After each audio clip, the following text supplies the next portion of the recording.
Leo, hi! Welcome to Mr. Queen PH. At ito ang inyong energy update ngayong December 16 to 31, 2024.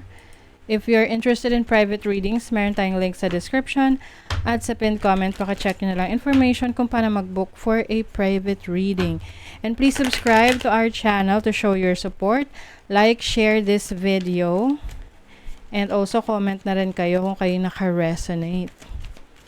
Okay, so let's see Leo energy update December 16 to 31 for Leo. Okay, so this is your overall energy, possible challenge, opportunity, and blessing. Okay. So, overall energy ninyo, 6 out of 4 of cups. Okay. 4 of cups. Meron ditong sense of loneliness para sa iba sa inyo, Leo. Sometimes you feel like you're alone, yung tipong mag-isa ka lang, walang parang may kulang. May kulang. Yun yung parang hinahanap mo ngayon. This can be anything pwedeng relationship or pwedeng sa trabaho mo, sa career mo. Meron ditong sense of discontentment, no, sa situation mo ngayon. Na parang hinahanap mo kung ano yung magpapasaya sa'yo. What is the 4 of Cups? The King of Cups. Ooh, okay, Leo. Maaring, some of you, you want a partner sa buhay ninyo na kung saan makakaintindi talaga sa inyo, someone who is sensitive enough sa mga needs ninyo. Okay? This can be romantic partner, pwedeng romantic partner, or parang may tampo ka sa mga iba mong mahal sa buhay na ine-expect mo na magiging nandyan sila para sa'yo kapag kailangan mo sila. But reality is, hindi ganon, no? Hindi ganon lagi. Kaya nga, mas maganda na hindi tayo nag-e-expect sa ibang tao. Although, may mga relationships talaga na kailangan mong mag-expect kasi, commitment, 'di ba? Kaya lang, syempre, yung sarili mo ang dapat mong proteksyonan. Kasi kung mabilis kang malungkot dahil parang feeling mo, para kasi iba rito nagsa-self-pity na there are times na parang feeling mo hindi ka bina-value. Oo. Or hindi mo nararamdaman na pinahahalagahan ka ng mga taong inaasahan mong magpapahalaga sa'yo. So, your possible challenge is the 8 of Pentacles. Some of you, medyo hindi nagiging productive, no? Yung parang papasok ka sa trabaho, okay, para lang masabi lang na pumasok ka sa trabaho, pero hindi talaga ganun ka katutok, no? Ka-focus yung attention mo sa trabaho. So siguro may mga meron kayong may mga bagay na gumugulo sa isip nyo ngayon. Pwedeng yung iba, hindi na kayo kontento sa work ninyo. Kasi pwedeng hindi lang to sa relationship, no? Para sa iba, pwedeng sa career path ninyo, trabaho nyo, or situation nyo ngayon. Especially kung kayo ay, stay at home parent, no? Na, sa bahay lang, or umaasa sa partner ninyo.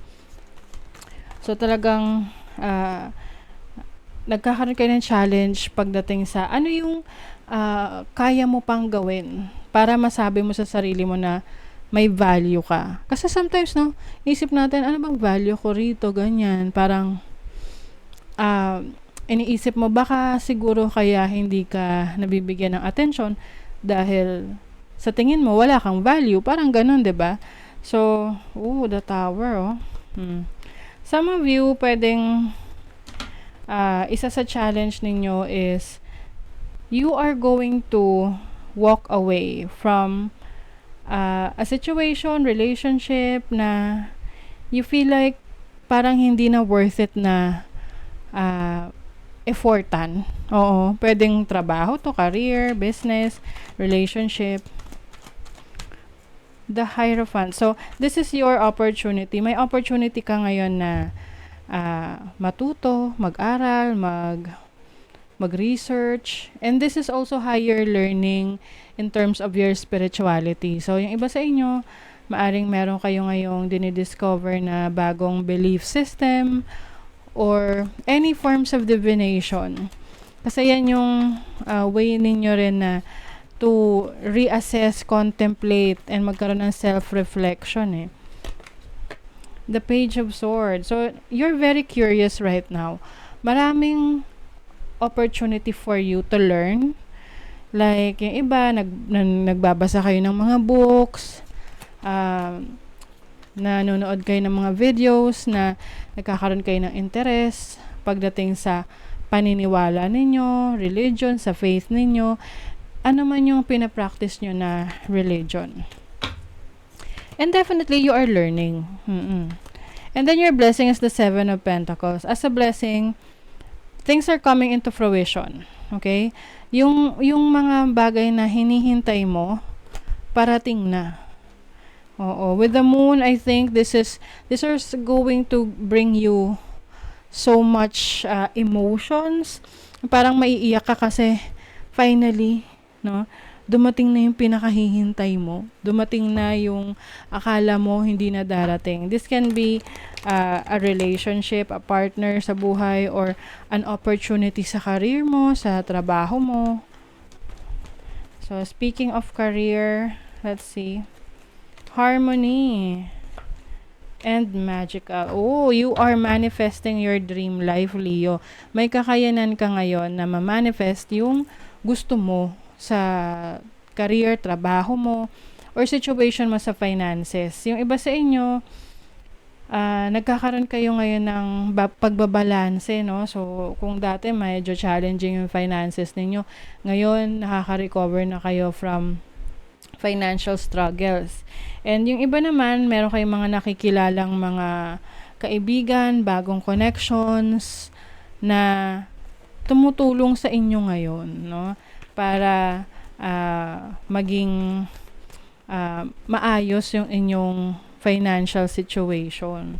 Sa relationship naman, may trust and self-care. So, if you are in a relationship, I think, kung okay naman yung connection ninyo, walang nagiging problema, I think, mas nagiging matatag yung pagtitiwala nyo sa isa't isa. At the same time, hindi mo rin kinakalimutan yung sarili mo.